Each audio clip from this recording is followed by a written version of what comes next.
off, Jett's wounded, and everybody talked all week. All the pundits, we all talked amongst ourselves that this was everyone else's opportunity to jump on him here. If you're going to try to win this title and grab it away from him, you got to jump on him. Let me do the record scratch a little, back it up a little bit. There was a bet on show 272. Oh, yes. There was a very, very nice bet that me and Proper 12 made with Travis here. Proper 12 whiskey that night. It was about 4 in the morning. That was a dog. That Jett would not go 22-0. Yep. And magically. Yep. I meant to actually have the money to hand to you on the show here. I'll get it to you after the show because it's in the other room. But yes, no, I do owe you because, yes, we did have an issue last week. Now, as I was getting to here, though, this was everybody's chance to jump all over him. And he goes 2-1 and wins the overall. Mm-hmm. Is this a panic button moment? And, Coach, we'll start with you, and then, Tom, I want to get your thing. Is this a panic button moment for the rest of the 450 field here as far as the title goes? 100%. Okay. Great. I'm glad. Simple answer. Tom, go. Well, you said wounded. What do you mean by that?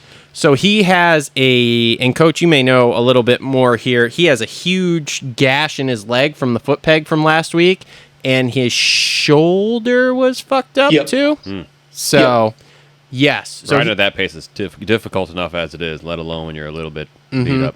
Well, in the leg thing, the problem is he's a big leg rider. Mm-hmm. So he even brought this up last week of like he couldn't grip the bike the second moto, so he was riding just with upper body, which was wearing him out.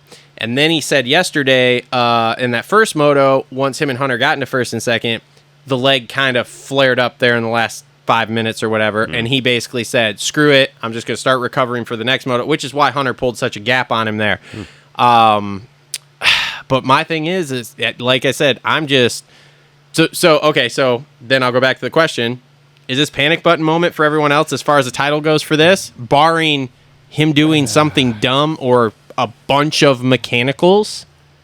We're 3 rounds in, right? We are. We're like, yes. Like the 30%, or 1/3 through the season. Maybe quarter. Maybe about a quarter. 25%, yeah, because it's 12 or 11. So I'm not going to be panic buttoning anything this early because, well, he's already lost some races, right? But even more so, if he's kind of beat up right now, he's more susceptible to get more to happen, right? Now, hopefully it doesn't happen, and he's very good. He's the guy to beat for sure, but I wouldn't be panic buttoning anything, especially if you're Chase Sexton. You're pretty full of confidence. I say pour the coals to it. Okay. I mean, my only rebuttal to that is we came in 24 points down, and we made up 14 points in one race. I mean, on a track that was like riding on ice with marbles. Yeah, and everybody said that the way they groomed it was basically you just went wide open and followed the person in front of you. So it wasn't a lot of moving. It wasn't rut cross like we've seen at Thunder Valley before, but it also wasn't the way it was last year where it was very raceable per se. It's been a few years since I raced that track. I only raced it once, but I've been there a bunch of times. Mm-hmm.